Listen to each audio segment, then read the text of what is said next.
Hello ladies and gentlemen, I'm Captain Alex Mason here, and we're playing some more Call of Duty 4 Modern Warfare multiplayer.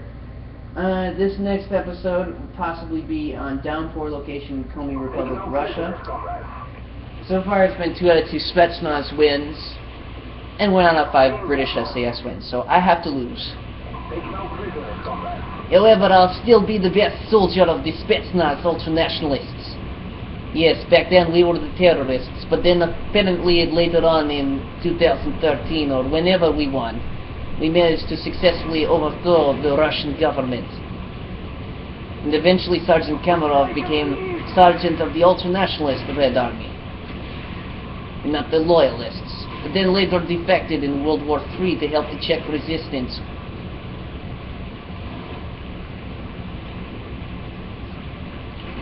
So I don't know. Oh, hey. Hey, soldier. You want to shoot me? Thank you.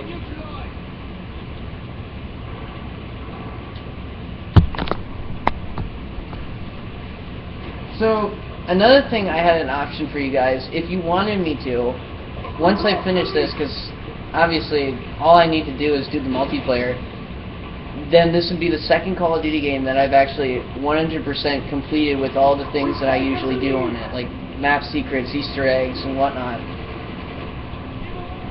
So, I'm curious, what do you guys want me to do next? Obviously, it can't be any of my PlayStation games because I still have to get them fixed. But what I can do is possibly either, hopefully put on my birthday/Christmas list or whatever, or whenever I get enough money to buy it, I could go and buy some of the Call of Duty DS games, like Black Ops DS, COD4 DS, and Mobilize, which is a game that nobody's done a complete walkthrough on because they're all stupid. Because literally nobody finishes it, and that's what upsets me. They do a walkthrough video and then they don't finish it because they don't have a legit reason. I went and asked one YouTuber via Gmail. It's like, how come you never finish this? He's like, just because. It's like, that's not an answer.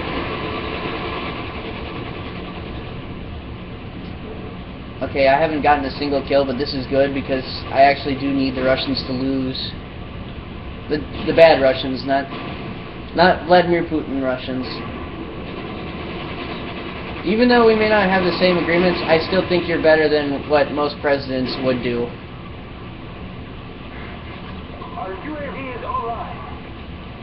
Oh God! I didn't even realize I was over by their spawn. Die!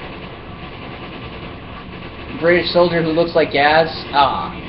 Well, not really, but you get my drift, right?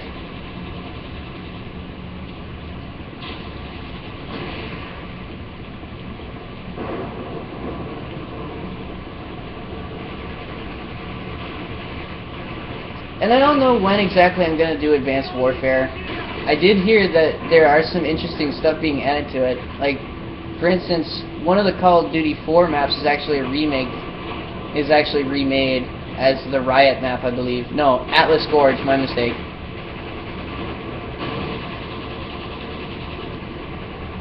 In that map,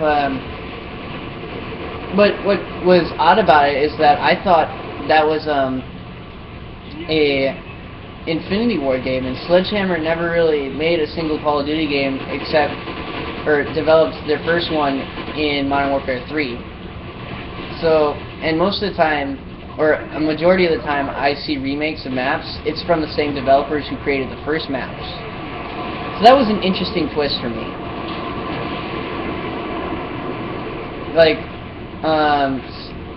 the set, I forget what it was, that Black Ops 2 map, that's a remake of Firing Range. Black Ops 2 and Black Ops 1 were both developed by Treyarch.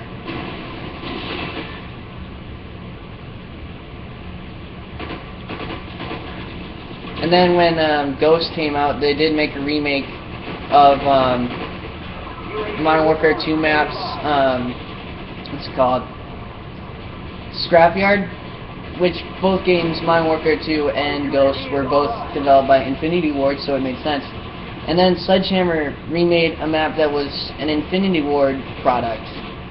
that's what threw me off. I was like, oh, that's never been done before.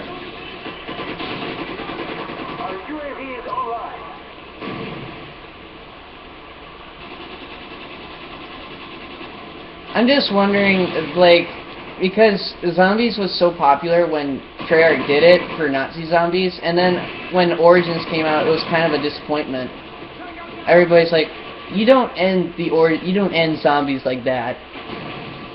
I'm hoping that they either go with an extended story, like what happened to the characters after Moon, and not a prequel map, like Origins was. But tell us what happened to them. Like, did they go to Argatha with Samantha? And what are they doing down there? Like, what's their mission? Also, you don't necessarily know which ending is bad. Like, Richthofen, by the way, this is spoilers ahead, so if you don't want to hear it, don't, like, either mute it and I'll just, like, knife, because I rarely knife, to tell you that I'm done talking about it.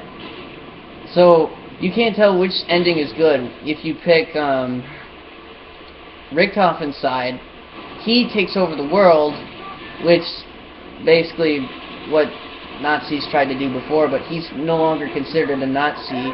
He's more of like a delusional freak.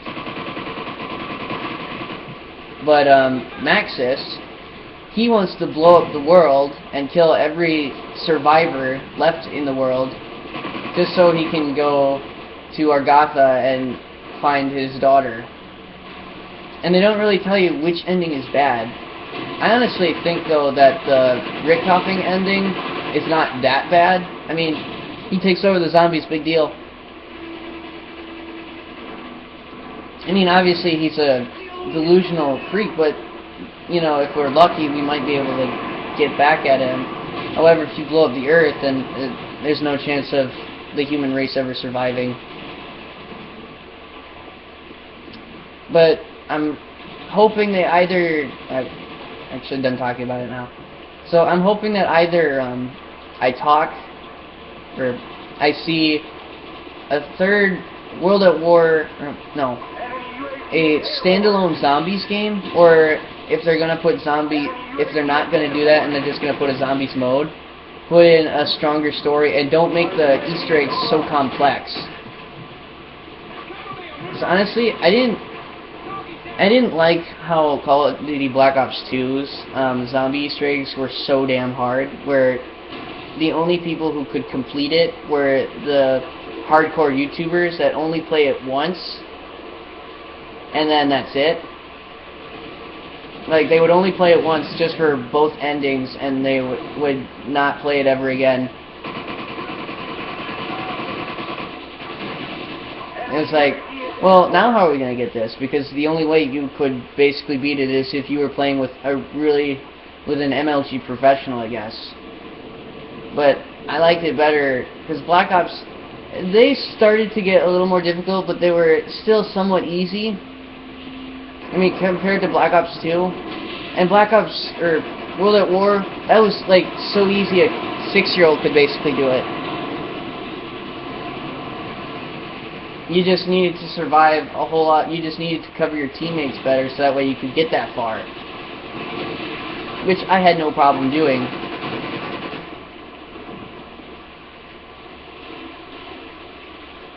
Enemy helicopter approaching.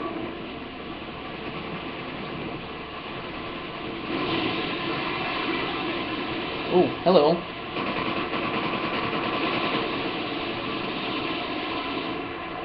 Yeah, shoot from the hip. Yeah, boy, shoot the kill. Oh my god. Oh, who cares, Sergeant Cameron? We're gonna lose anyway.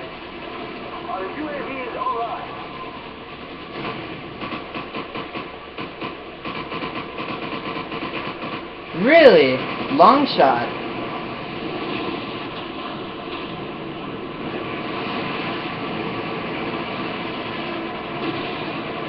But another thing I was hoping they would do, since Treyarch's developing the next Call of Duty game, either they do a standalone zombies game, or if they're going to do a third Black Ops, let's not go into the future again. Honestly, I did care for the future. I thought it was an interesting twist, but now it's just become too repetitive because now Advanced Warfare is doing it, Ghost is doing it, and you know, it's kind of like, okay, well, let's go back to doing something we haven't done in a while, or at least make either a game fully revolving around World War I, because a lot of characters from the Call of Duty franchise did fight in World War I, like 2 of the characters from Call of Duty 3 did. But if you're not going to do that, then at least do one on the Korean War, because apparently the reasons why they didn't do it before was because it would ruin relations with North and South Korea. But now we see Advanced Warfare, where there's a mission where you're fighting the Second Cold War, so, or not Second Cold War, the Second Korean War, so human relations, like, it didn't seem like you really kept stuck with your human relations thing, but I don't know. Anyway, that was episode 4 for Downpour. I am Captain Alex Mason. I'll see you guys in the next video.